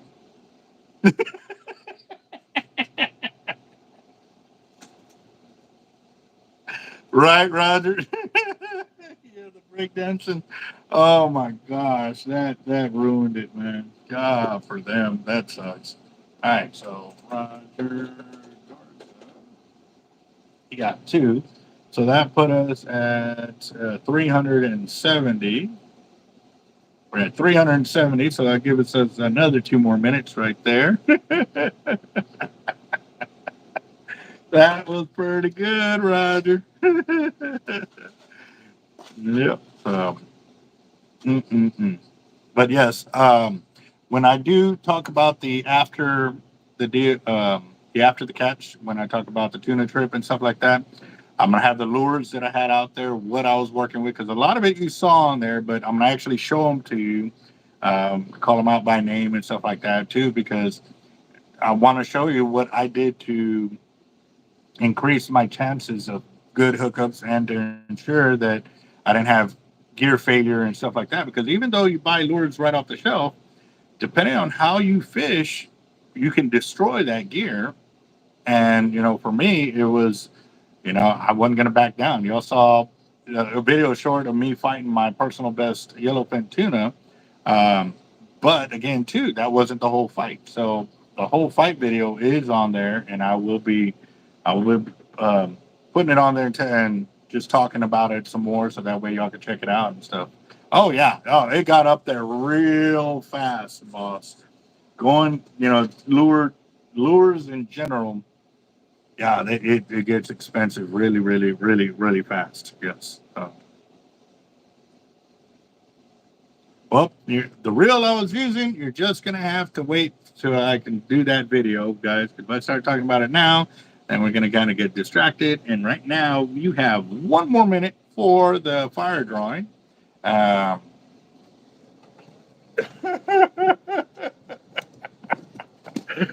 whiskey. you know, there we go.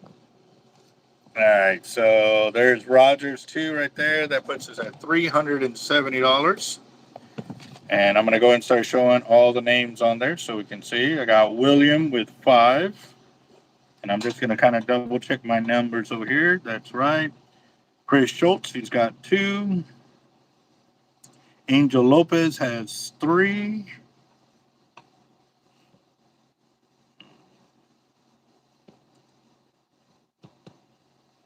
All right, got that. Anthony Spurlock has 3.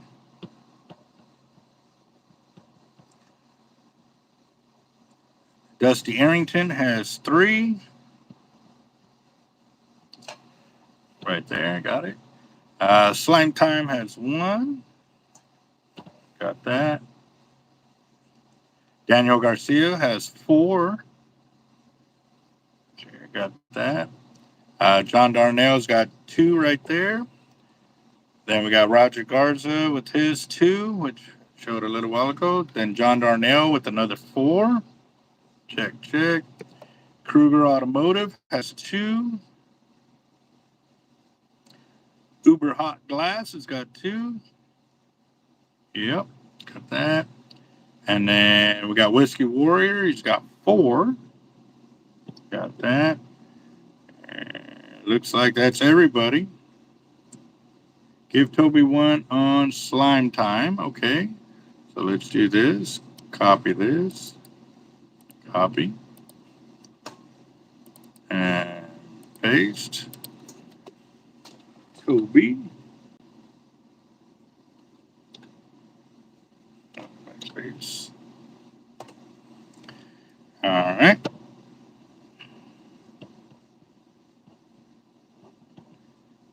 So that'll extend it another 2 minutes. Roger that. That'll put us at $380. We're at $380.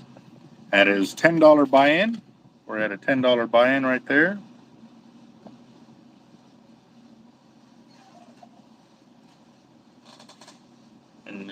Yep. Let's see.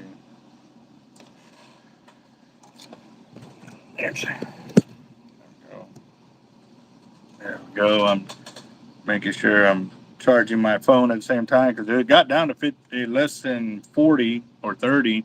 It's up to 53. So, yeah. But yeah, that's what the wheel is looking like right now, guys. Looking like right now. And we're at $380, guys. $380.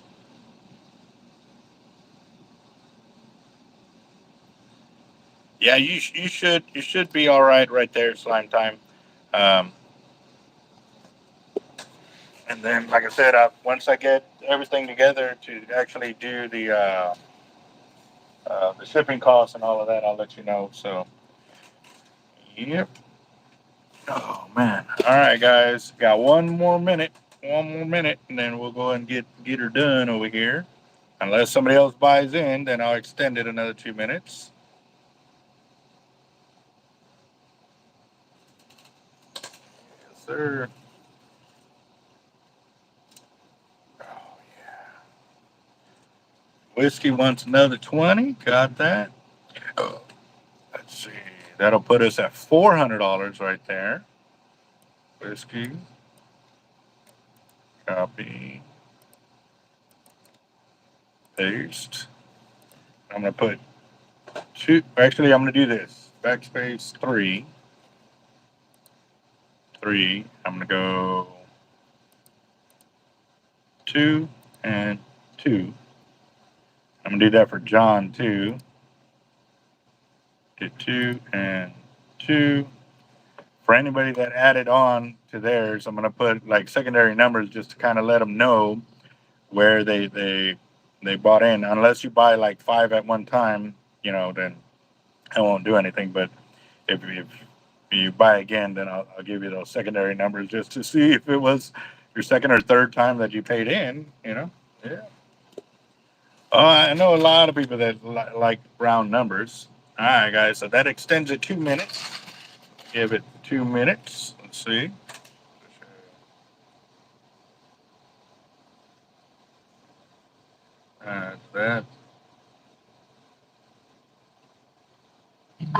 That that sounds about right. Looks like I got a text or something, maybe Cash App. Let me check my phone real quick. Yep. The Grand Farmer has got on here. He's got 20. So let's go and get this.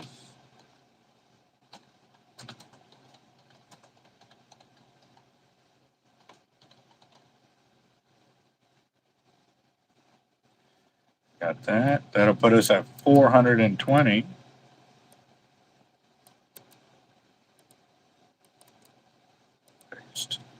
Right there. $420, guys. 2 minutes. There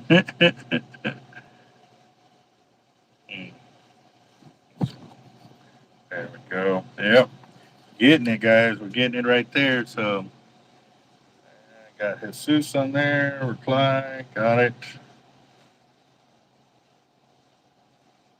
Oh, man. Do. Jesus. Updating my paperwork over here. Hold on real quick.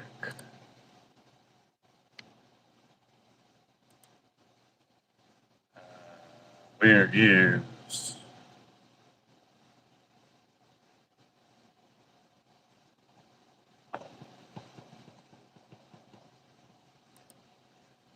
see if I can find it real quick. By the time I turn it on, we're going to be switching over anyways, but let's see. Hold on. I'm out. Oh.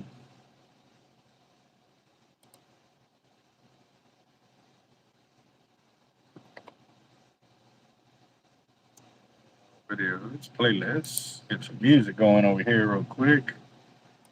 Go.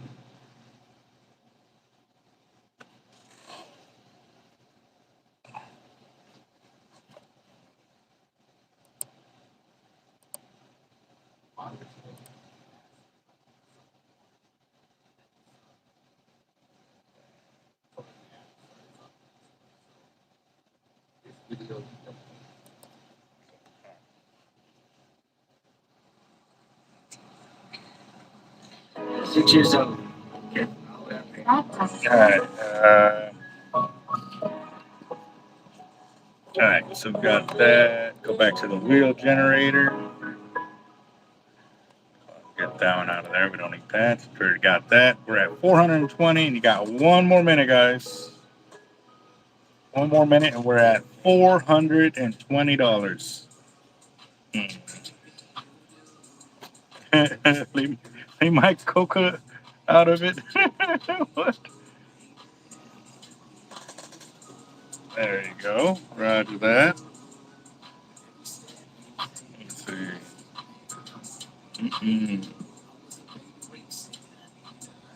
One more minute. So, how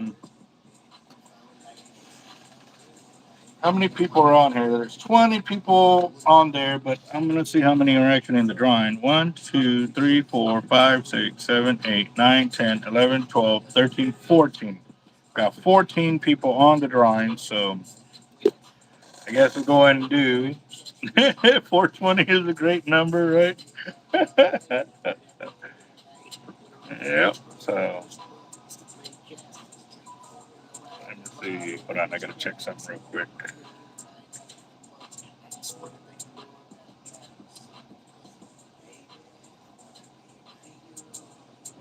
I'm checking something on the phone. Give me a second, guys.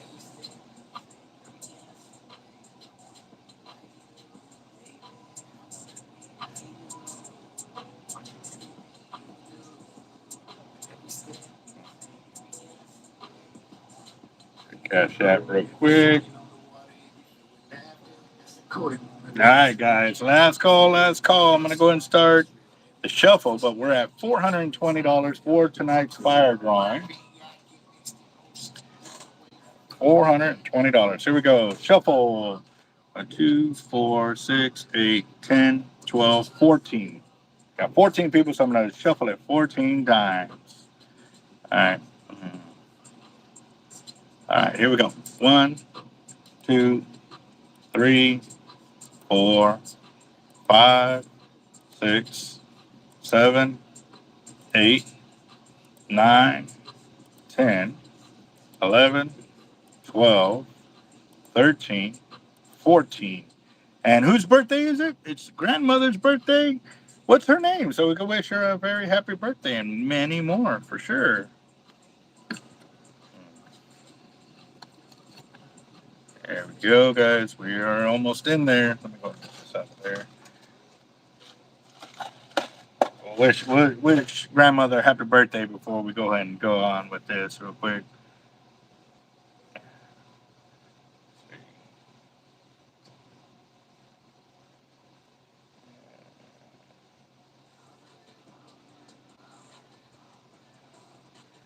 And let's see.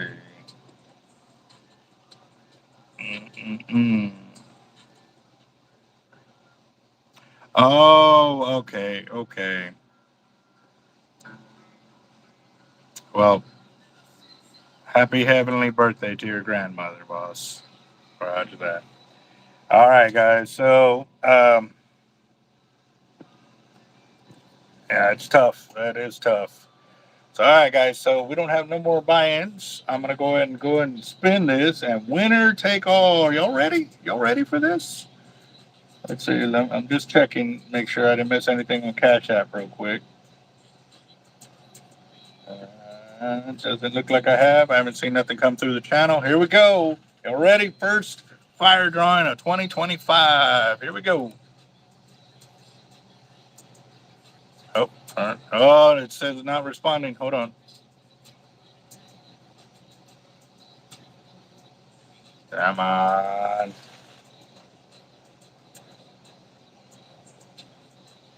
Let's see.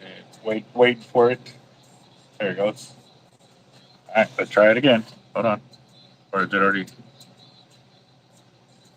Let me do this. All right, here we go. Try again. There it goes.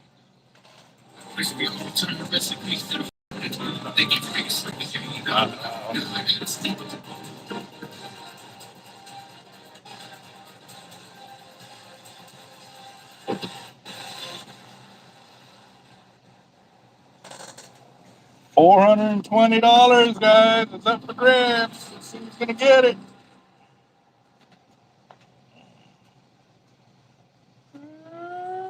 Who's coming to a stop? Coming to a stop. Who's it gonna be? Who's it gonna be? Oh, that was close. Look at that, dude, right on the line. But you can see it's a hair just under it. Wow. God, talk about the hair, bro. Anthony, congratulations. $420 fire drawing winner. Awesome. And today is 1/3/2025. Woo-hoo. Sweet, sweet. Hell yeah. Awesome. Well, let's see. Man. Let's see. All right. Hold on real quick, guys. I got to make a quick phone call.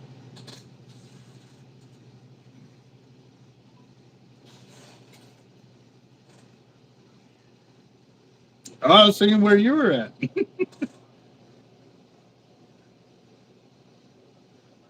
uh-huh. Oh, okay. Well, let me make a phone call and I'll let you know where I'll be headed. All right. Let's see. Well, let me make a phone call. See what's going on over here.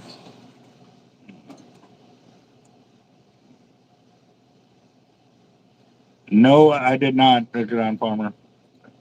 I was so swamped with all the Christmas family deals and then the home deal and stuff like that. What's the report out there, man? Oh, is there a lot of people out there? Mm. Mm. The corner all booked up, or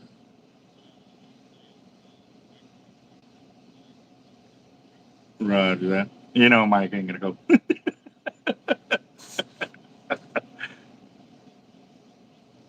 Oh, okay. Roger that, man. All right. Well, I'll see what's up here in a bit.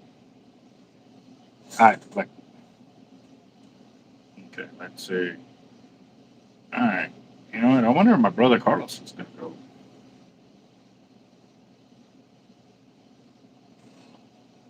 Mm-mm-mm. What's up, Alton? How you doing, boss? All right, Zach. Yeah, that's how I put mine to charge. What are you doing, man? You're not gonna go fish?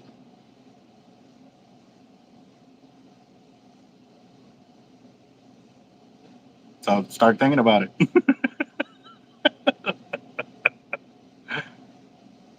No, I don't know. I hadn't walked out. Well, earlier I walked out there. It wasn't cold. It was warm.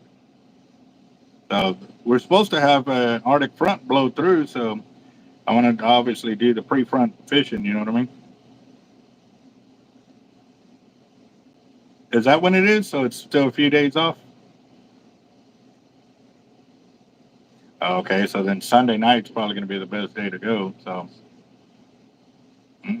well, it all depends when it's supposed to roll in, but we'll see what's up. But yeah, no. Bree and Mike were talking about going again, and I just called the Causeway, and they're pretty booked up there. They've caught a few, but they haven't really been slamming them yet. So figure out. Yeah, I mean, we don't need it until later on tonight. You know what I mean? Once we slam our fish. All right, we'll get this. All right, brothers. Oh, okay. Well, that's fine. But